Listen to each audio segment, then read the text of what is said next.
Sabi rito, the Davao City on the Integrated Bar of the Philippines Davao City chapter on the recent events surrounding the implementation of arrest warrant against Pastor Apollo Sikibuloy et al. The Davao City chapter of the IBP calls for and insists upon respect for the rule of law and sobriety in its application. This applies to our law enforcement officers implementing warrant of arrest. Okay, again ha, branch po nila ito, chapter po nila sa Davao City. Okay.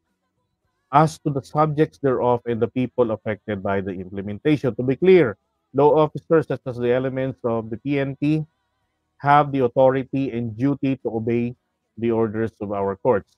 This includes the implementation of warrants issued by courts for the arrest of persons who are under the criminal indictment in court. There are, however, limits imposed by law on what can and should be done in the exercise of this duty and authority. Okay?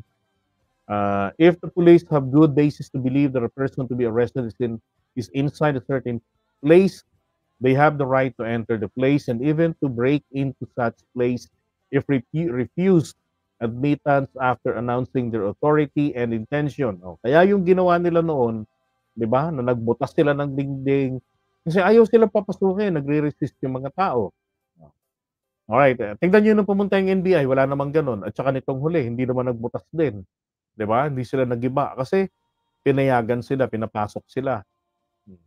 And however, after conducting the search for the person or persons to be arrested within the reasonable period of time, ito yung tanong rito gaano po kahaba yung reasonable period of time?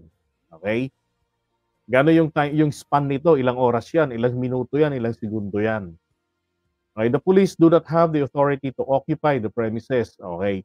Ito rin, ilang oras po bago natin masabi masabi na the premises was occupied. Okay? Or exclude any lawful occupant thereof from free entry and egress therefrom. So yung tinutukoy rito yung mga hindi po nila pinapapasok. Ang tanong, hanggang ilang oras po ba para masabi na labag na sa batas yung hindi pagpayag na papasukin yung mga tao? 'Di ba? Kasi kapag kayang mga yan po, labas-pasok lang, alam niyo naman ang ginagawa ng mga members ng KOJC. Hindi naman po sila ordinaryong chismosa na nanonood lang, tapos sila na lang magkukwentuhan after ng event.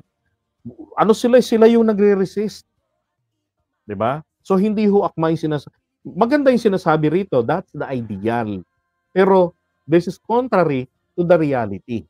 Okay? Iba yung realidad Okay? So mali rito si Torion sa lahat ng kanyang sinasabi. Kasi sinasabi ni Torion is based on the ideal. But come to the situation, normal ba yung situation? Bakit pumapalag? Bakit 'di ba pinapasok na nga nila Torion yung mga pulis? Oh. Bakit kinailangan pa ng mga pulis maghagis o gumamit ng tear gas? Kasi etong mga tao ni Kibuloy, lusob na naman. Anong gagawin nila ron? Alam niyo kasi itong delikado diyan dapat maintindihan Ito dapat maintindihan ito, dynamic force. Kapag yung member ni Kibuloy nakalapit sa pulis, sa tingin niyo kaya hindi yan matutuksong mang-agaw ng baril? Lalo na kapag yung too much high na talaga sa emotion at nakakuha ng baril ang pulis. Sa tingin niyo kaya? 'Di ba? Kaya nga ako naiirita ako makita yung mga pulis na natutulog, nakanganga, tapos yung baril nandiyan lang nakalantad. 'Di ba? Kasi pwedeng agawin yun sa kanila at iputok sa kanila yun. Hindi dapat ganun. Tapos hilihilera pa sila. Buti sana kung yung isa gising, yung isa tulog, isa gising, isa tulog. Okay pa yung ganun Pero kung lahat yung hilihilerang tulog, naku po. Kung may graduation day, mapapasabay kayo niyan. 'Di ba? Ngayon, balik tayo rito. Sabi rito, on the other hand, the occupants of the place are also duty-bound by law to allow the police to exercise their authority. Attempts to stop or hinder the lawful exercise by the police of their mandate to implement a warrant of arrest may result in criminal liability for obstruction of justice or worse if any act of violence is committed. Sino ba nagsasagawa ng act of violence? Mga kampo ni Kibuloy, 'di ba? Yun lang pagharang nila doon. Yun lang panghaharas nila sa mga kapulisan. Ito lang si General Diwata, lalapitan nila. Ako binabanggit yung General Diwata hindi para insultuhin siya. Bagkus yun nga po i-compliment at tinatawag yung Diwata.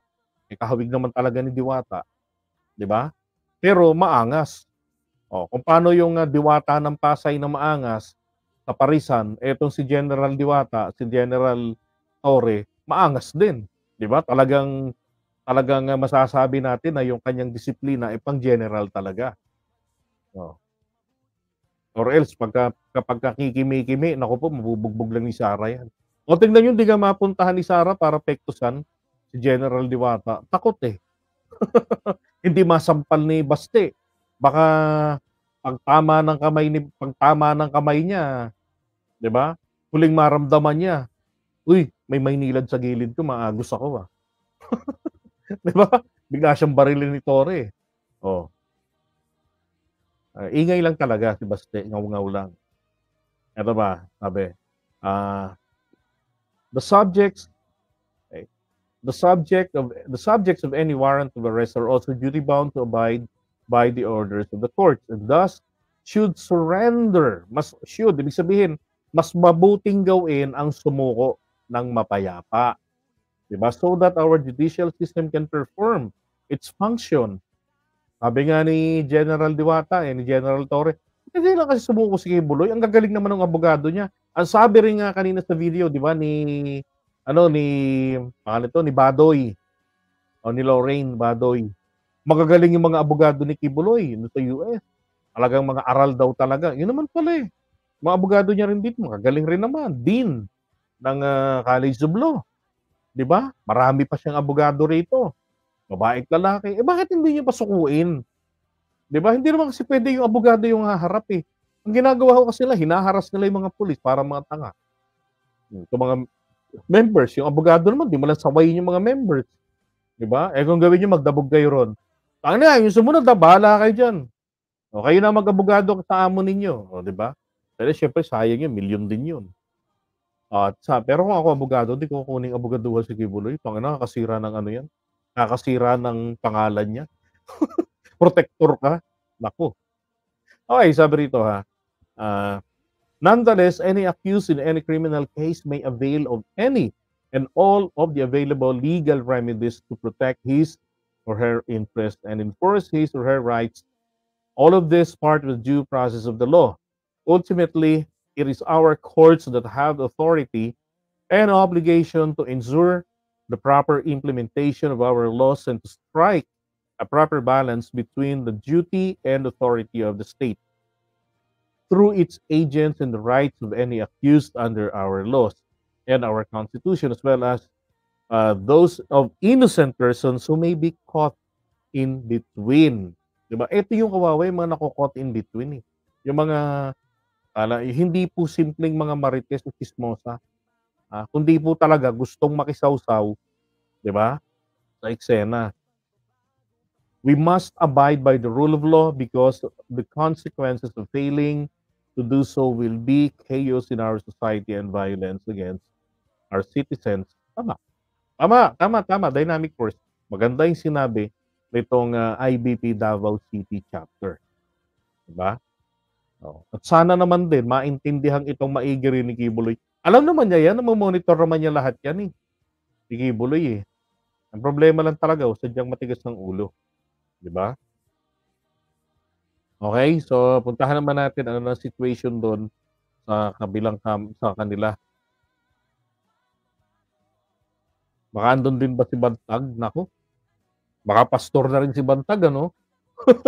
Pagka nahuli, kompleto, nandun yung 4 na mga alagad ni Kibuloy. Tapos nandun pa si Kibuloy, no? Tapos nandun pa si Bantag. Naku, putek. 6 yung bit-bit.